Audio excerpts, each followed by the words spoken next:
Hello, and welcome to episode 27 of the SomerKnits podcast.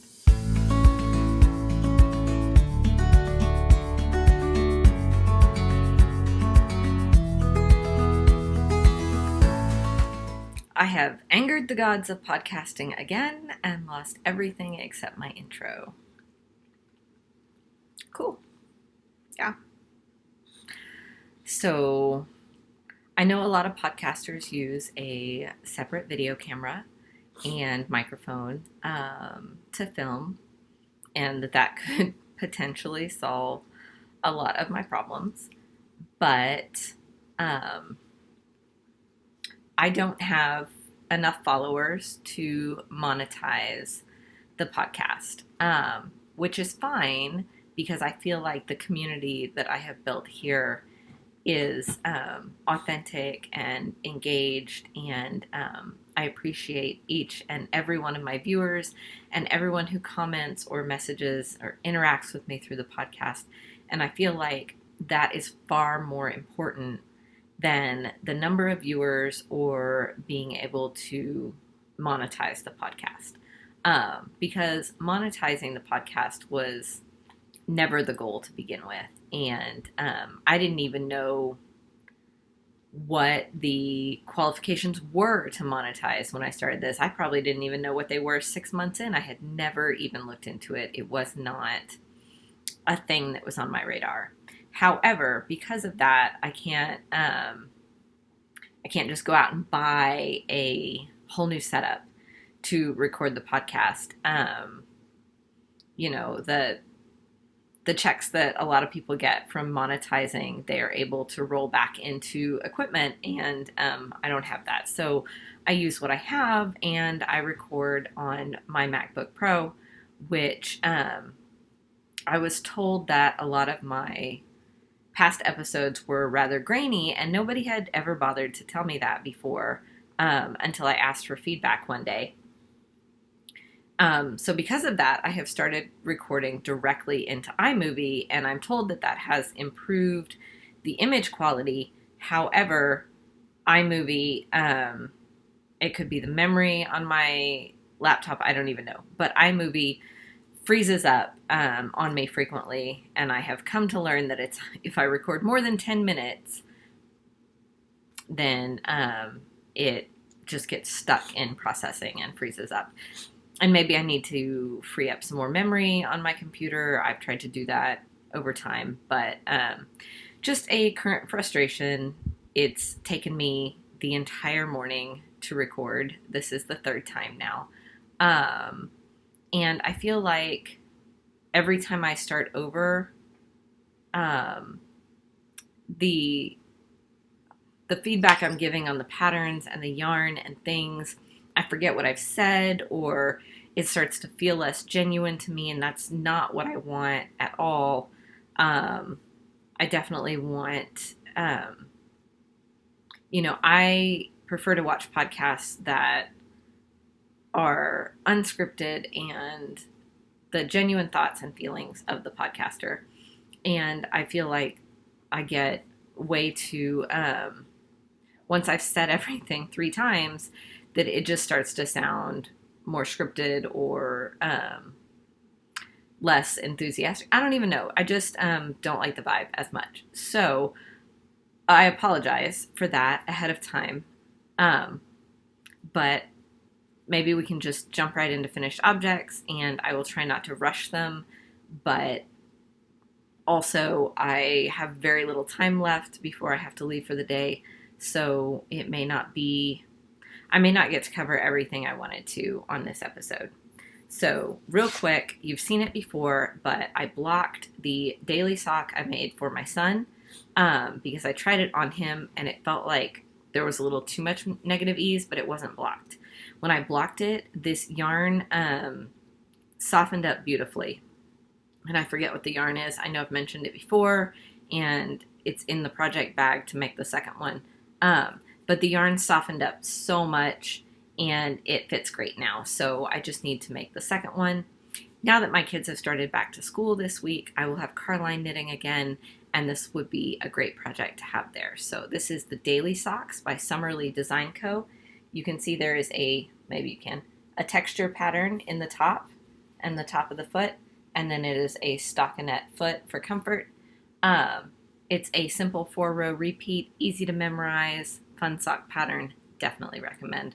Sock blockers are by Knitting Left, and this is a child size. First actual finished object for this episode is the Weekend Shorty socks, and I know that I showed these almost finished before, but I have the whole pair done now.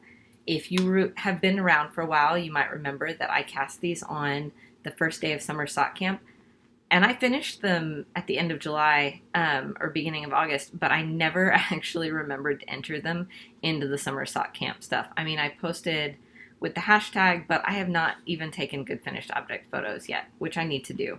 I've been leaving them on the blockers to do that and to film the podcast so that they stayed nice and neat and I didn't get them all dirty wearing them. But I'm very excited to have these as part of my wardrobe because I like a good shorty sock.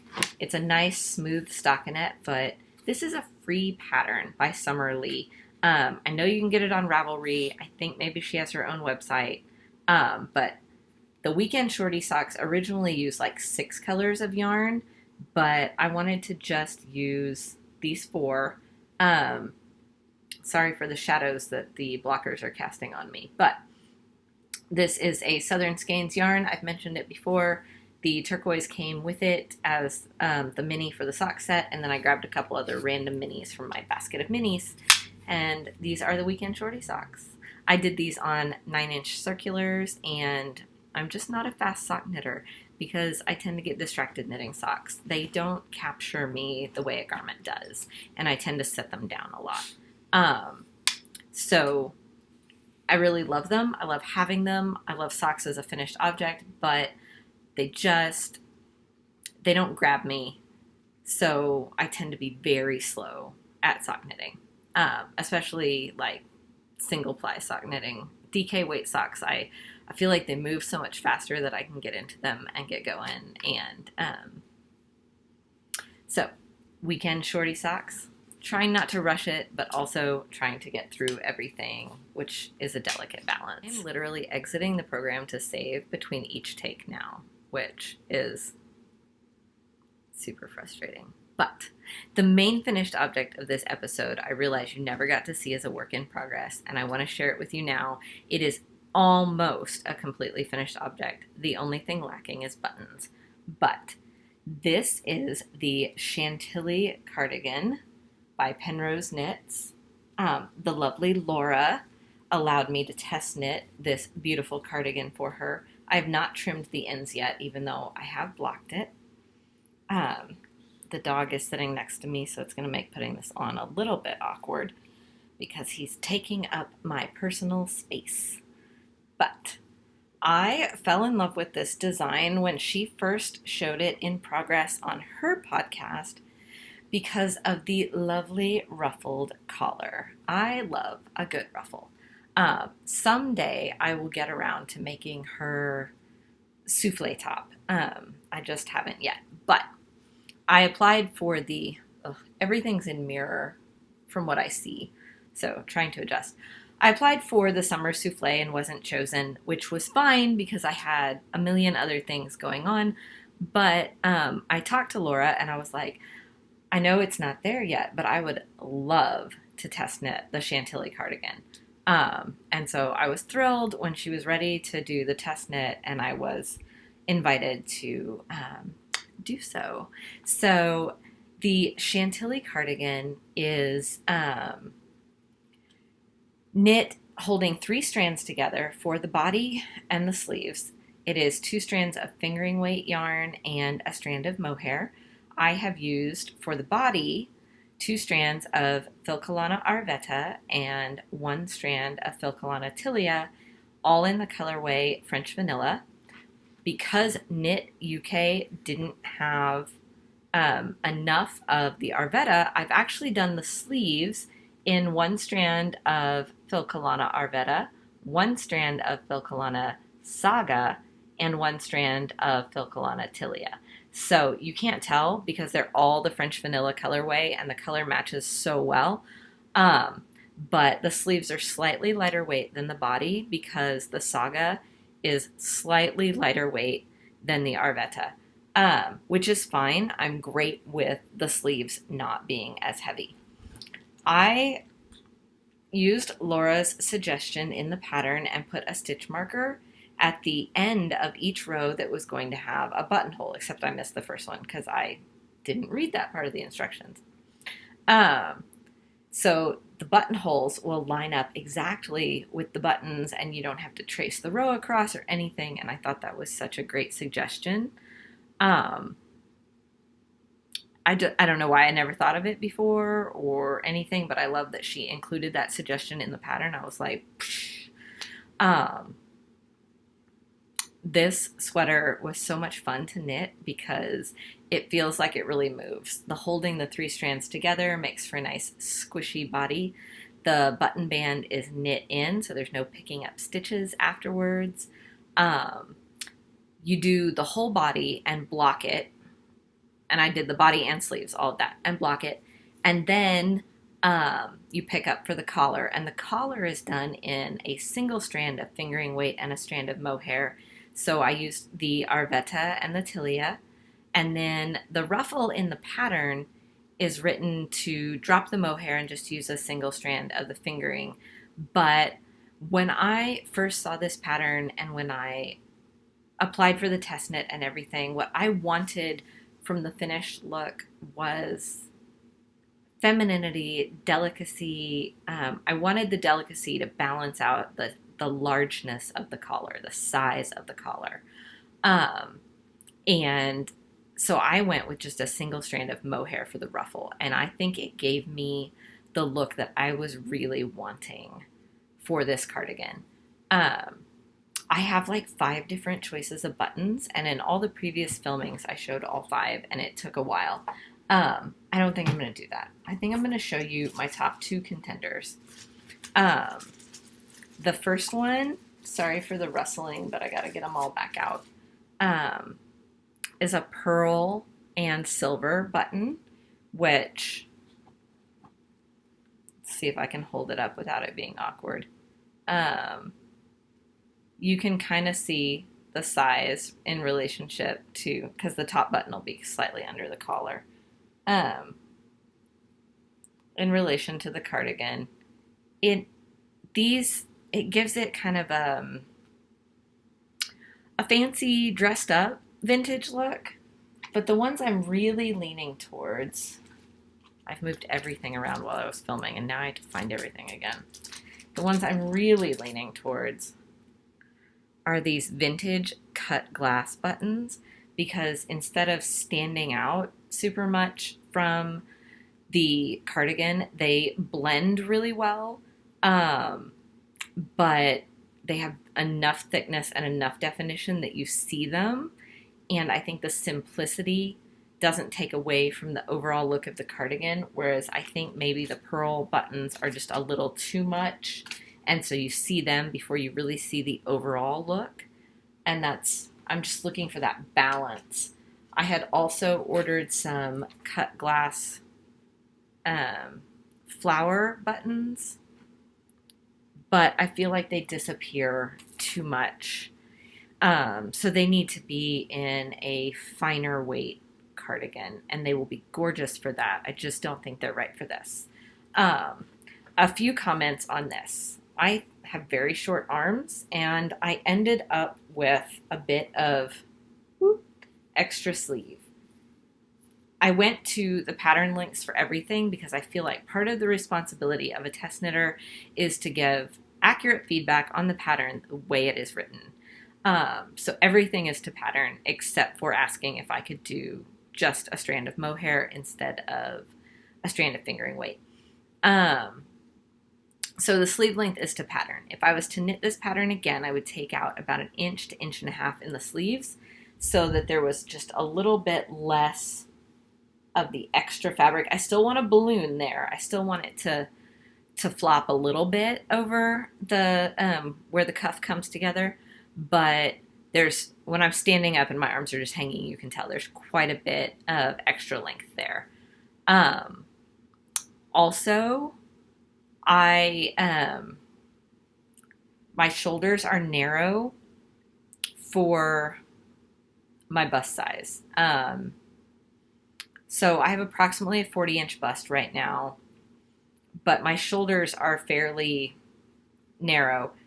When this is buttoned, it will stay better, but since I haven't put the buttons on yet, it's not. So I feel like the neckline ends up a little bit wide for me. For other people, it may stay on a little bit better. It slides off of my shoulders a bit. You can see where the drop shoulder seam is out a bit from my body, and it would stay a bit better if it was in a bit farther, right? So I would potentially go down a size if I was to do it again, at least for the top. And I might just add increases to give me a little more width once I got down to the body part as opposed to the yoke. But that's just my body. That is not, there's nothing wrong with the pattern. That is just simply my body. I chose the size based on Laura's recommended ease and what she thought would be the best fit. And I do think once the buttons are on, it's going to be great. But I just, if you have very narrow shoulders, the weight of any heavy cardigan can pull them down from your shoulders. I have so much I could say about this, but in the interest of time, there's one thing that I really want to mention, and that is blocking the collar. This pattern is due to come out, I think, sometime mid to late September, so soon. And if you decide to do this project, the instructions tell you to block the collar, because you block the body first and then pick up for the collar. It tells you to block the collar on a hanger, and you could totally do that. But I'm going to tell you what I did real quick. I soaked the collar, so I gathered up the collar and soaked just the collar and ruffle, and then rolled them in a towel and squeezed out all the excess moisture. And then I took it back to my blocking mats and I laid the cardigan flat so that I could get symmetry in the points of the collar. And I laid it out, measured it out, made sure everything was symmetrical. But then at the back of the neck, where the short rows are, made sure that I got a good even fold across the back of the neck, because the short rows being in the collar, you need the collar fold to raise the back of the neck for the cardigan to fit correctly. And it is something I had asked Laura about in discussion before I blocked it. So once it was all laid out and everything was correct, instead of pinning the ruffle, because it is mohair and it's lightweight, I just scrunched it with my fingers until it fell into a nice natural ruffle. I made sure the ruffle at the back that was underneath the collar was flat and not being folded oddly. And I let it dry that way for almost a full day.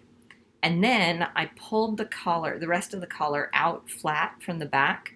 And as you can imagine, the part that was underneath was still damp, whereas the part that was on top was dry. So it maintained that fold line, but it allowed me to unfold it and scrunch the ruffle on the back up to its nice natural ruffle look and let that dry overnight again, so that then I had pretty ruffling on the back of the collar and it wasn't super flat, but also I had the definition from having dried, from having dried the collar with that appropriate fold in it. So, and I would totally 100% do that again. If I wash this cardigan, because I want the collar to lay a certain way, I am going to lay it flat, fold that collar exactly the same way again, and do the same thing for the ruffle, where I dry it for one day one way, unfold it, dry it the rest of the way.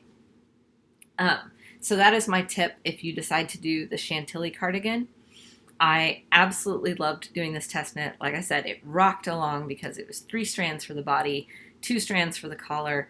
Even the ruffle didn't take that long. Every part of doing this sweater was enjoyable. Laura is so responsive, and the test knit group was amazing.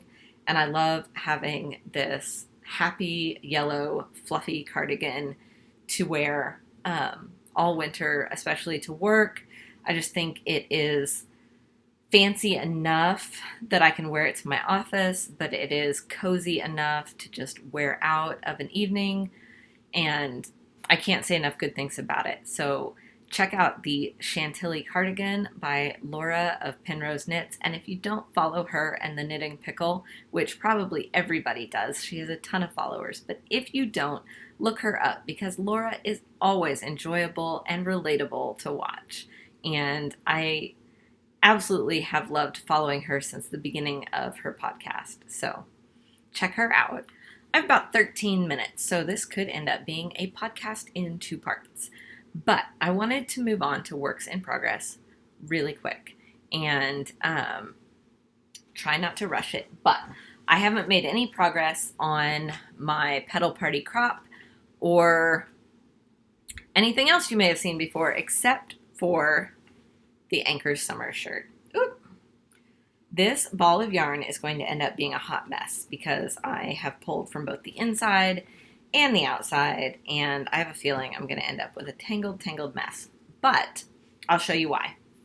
I put the body on hold, like I was saying I would, and did the sleeves. And so I continued to pull from the inside for the sleeve until I got to the ribbing, and then I pulled from the outside to do the ribbing. I've done the same thing on the other side, pulled from the inside to do the sleeve, pulling from the outside to do the ribbing. That'll be done soon, and I'll be able to go back to the body, continue pulling from the inside, and rock my way down to the bottom.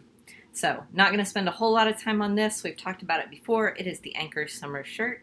I'm doing it in Katia Cotton Craft, and it was a free skein at my local yarn store when my mother and I went for their grand opening when they moved to a new location, and it was marked as a $40 skein of yarn, so that's not a bad giveaway.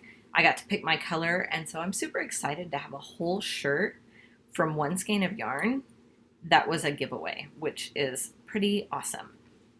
So that is a 100% cotton yarn, so I have kind of some plans on how I'm going to take care of it. I'm thinking between washes, like each time I wash it, I'm going to lay it on the flat rack in my dryer and use heat to set the stitches, but not have it tumble. Just have it lay on that flat rack. If anybody's tried that with like a cotton garment or has 100% cotton garment care tips, feel free to leave those for me in the comments. My other work in progress I had hoped was going to be a finished object, but I did not manage to get it finished in time.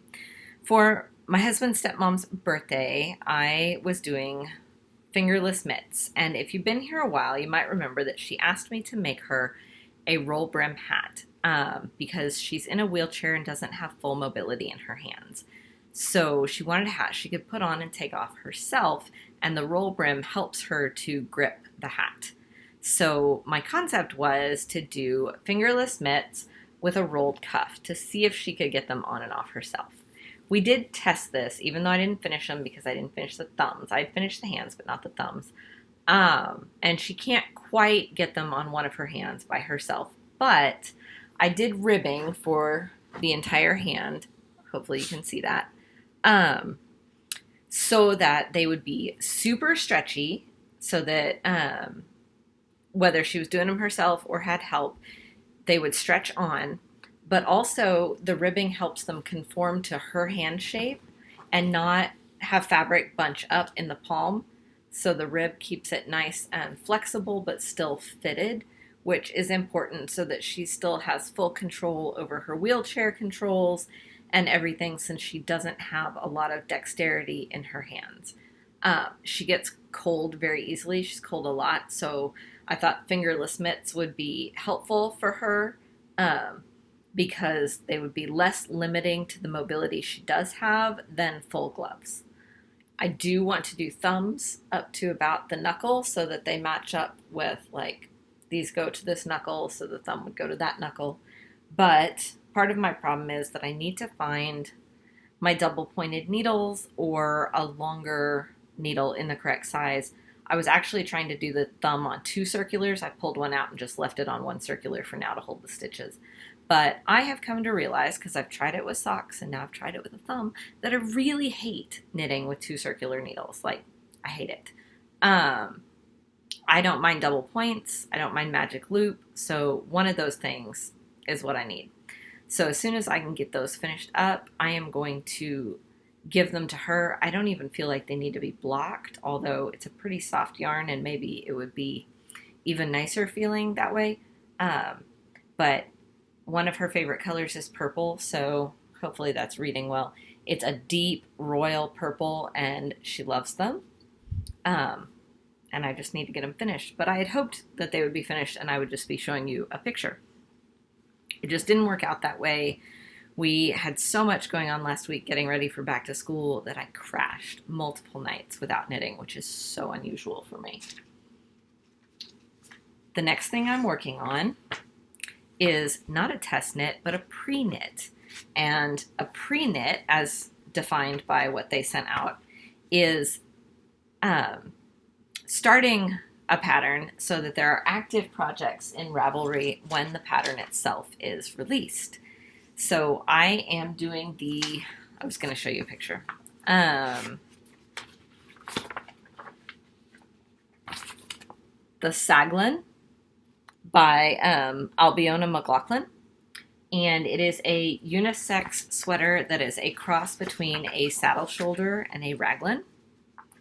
And I swatched for this first with, if you remember, this yellow Nutiden. I had tried to swatch with this for my Chantilly cardigan, and even with the yellow mohair, I hated it.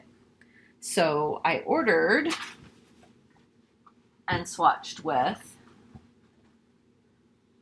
a cream color suri alpaca. But it wasn't enough. I didn't keep the swatch. I still didn't like it. It looked messier because of the difference between the two, but it also didn't lighten it enough for me to like it. And I think that I have finally come to the conclusion that this color is not for me. It's very sad. So if you look closely, you can see that there's all these dark strands in with the yellow. And it's a green leaning yellow, and I'm thinking that if I could get like a hand dyed or kettle dyed green leaning suri, or I think a suri, because I think he'd prefer that maybe I will knit the Saglan for my husband also, because it is a unisex pattern. It comes with men's instructions. And I think that would be good, because if I hold it single with a suri alpaca, it is a super soft fabric. Trying to find my other swatch. Everything's a mess because I've done this. So I swatched again with the gray that I have, the medium gray, and I got this really pretty color. But instead of 18 stitches per inch, I got 14 stitches per inch, which is way too many. So way too big. Did I do another swatch? No, I did not. I went ahead and cast on with, I went down 1 needle size, and I paid more attention to how I'm knitting with it. And I think part of the problem is that I was so scared of breaking the Nutiden, I was knitting really loosely. So I'm paying more attention to how I knit with it. And I have started the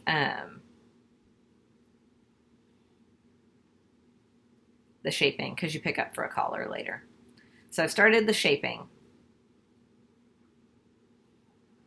And the pattern instructions, even though it calls for 18 stitches per inch, say that if you're between sizes, you can go for a 17 stitches per inch gauge and then do the size down of the two that you're between. So I did fall between sizes. I am doing the size down based on the ease they recommend. And I am now getting 17 stitches per inch. So, and I know from blocking the other swatch how these two yarns behaved together once they were blocked. And so I'm not super worried about that. So I am happy with this fabric, and I haven't gotten very far because I just started it yesterday. So it's been an interesting construction. It's very different, and I will let you know more about that as I go through that pattern. But I have not done enough of it to give a lot of feedback on it at this point. That is everything I have in progress, and I really wanted to share my acquisitions from Fiber Christmas in July, which, if you've not heard of it, is a fiber festival that is always the last weekend in July at the Creek County Fairgrounds in Kellyville, Oklahoma. And it is put on by the fabulous Kate Louder of Louder Color Farms. She is a wonderful lady, and you should totally look her up. I love watching her social media because when there are baby lambs born and things and all the posts, it's so much fun. And Kate is a wonderful, wonderful person. I got a number of things, and I could go on and on about them, but I'm going to try and zip through this because I have 15 minutes until I have to leave the house. Which I know earlier I said I had like 13 minutes. I was trying to give myself time to eat. I may be eating in the car. Yeah, legit.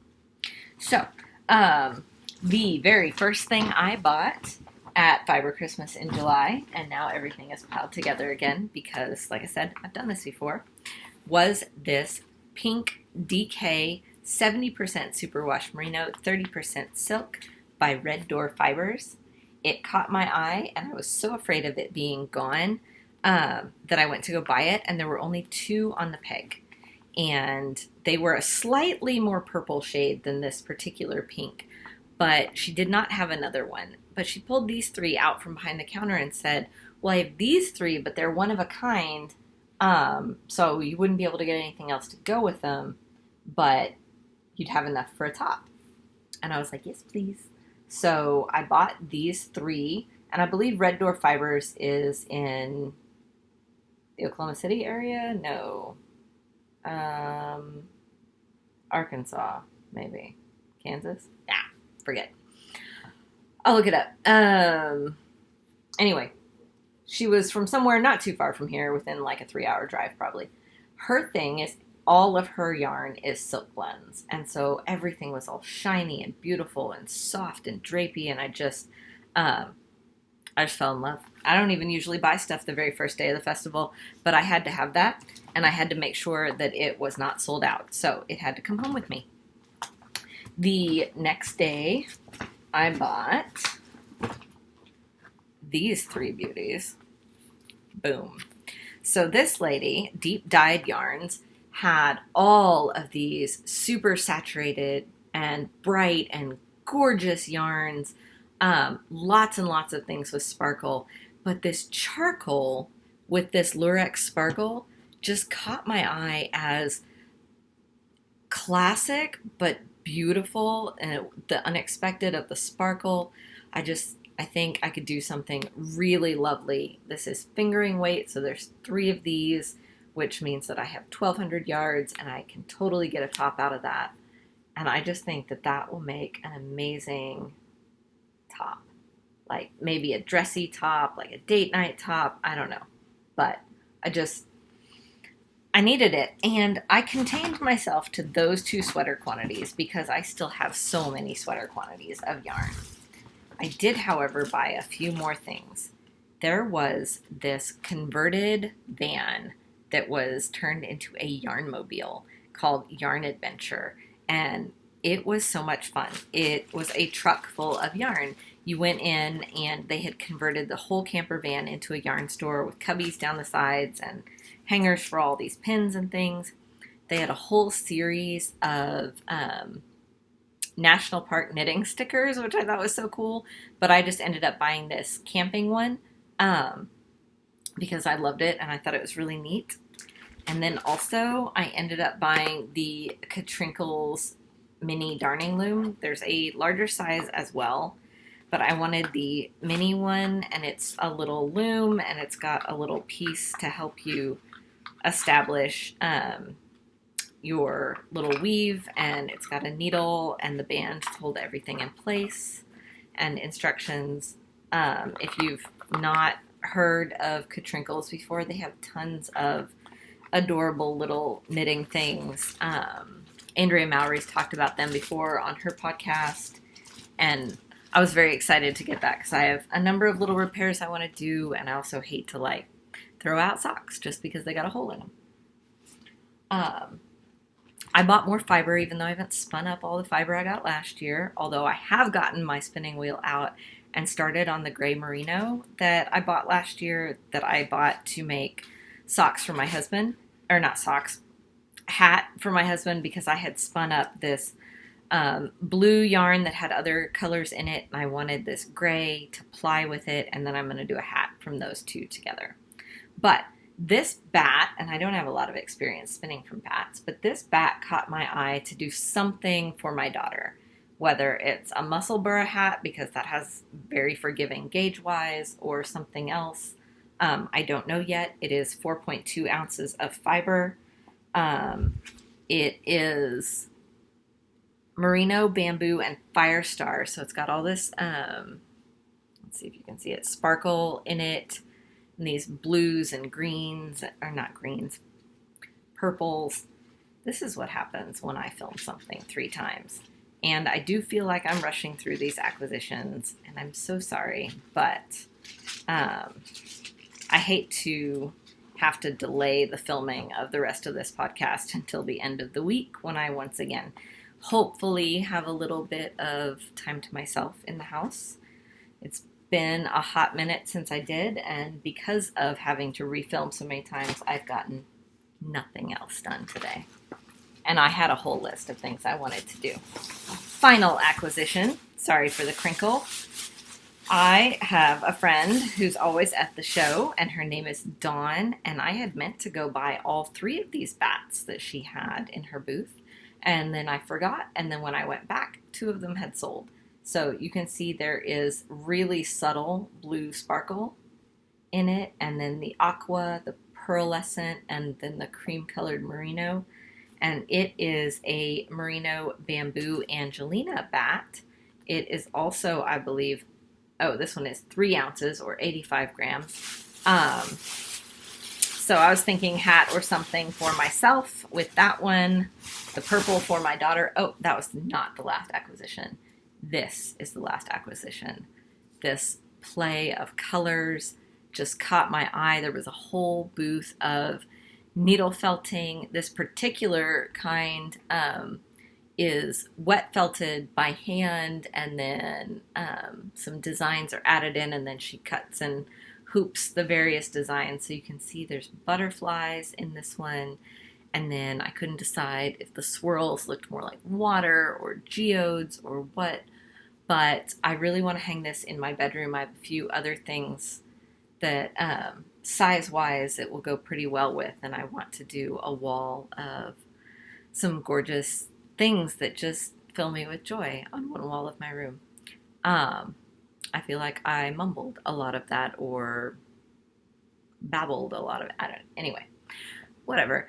That caught my eye. I fell in love. There was a needle felted ocean scene that also caught my eye that was gorgeous, and it was in a heavy wood frame, and that probably contributed to the price, but it was outside of my budget, whereas this one fell a little more squarely in my budget. And it is from Fibers of My Soul is the business, if you want to look them up. I have not checked to see if they have a website, but if they do, I will totally link it below. Hopefully I remembered to go back and cover everything that I had covered the first 2 times I did this.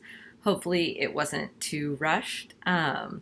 I very much appreciate you for sticking with me as I get used to a new way of recording and work out the kinks. And hopefully next time I can do this without getting as frustrated. And I also hope now that the kids are back in school that I can get on a more regular schedule. I hope to get the podcast edited tonight and hopefully uploaded, but things don't always go as planned, as we have learned the last few times of filming.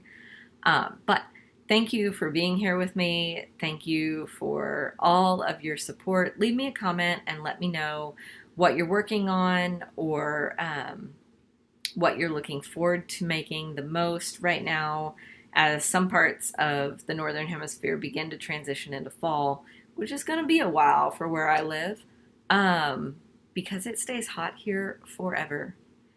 And what I don't remember is if the part where I talked about what I'm wearing is one of the things I lost in what I deleted. So in case it was, this is the V-back tee worn backwards. And I made it last summer, and I know I mentioned it in more than one episode back then, so feel free to go back to past episodes and check that out if you want more information. The yarn is hand-dyed by the Violet Valentine. Marianne is wonderful, and you can totally check out her stuff on Etsy or Instagram. Really, I think that's it. I'm going to snarf down some food and dash out the door to an appointment, but I hope you are having a wonderful day, that you get some time to knit or craft or do something that brings you joy today. Have a wonderful week.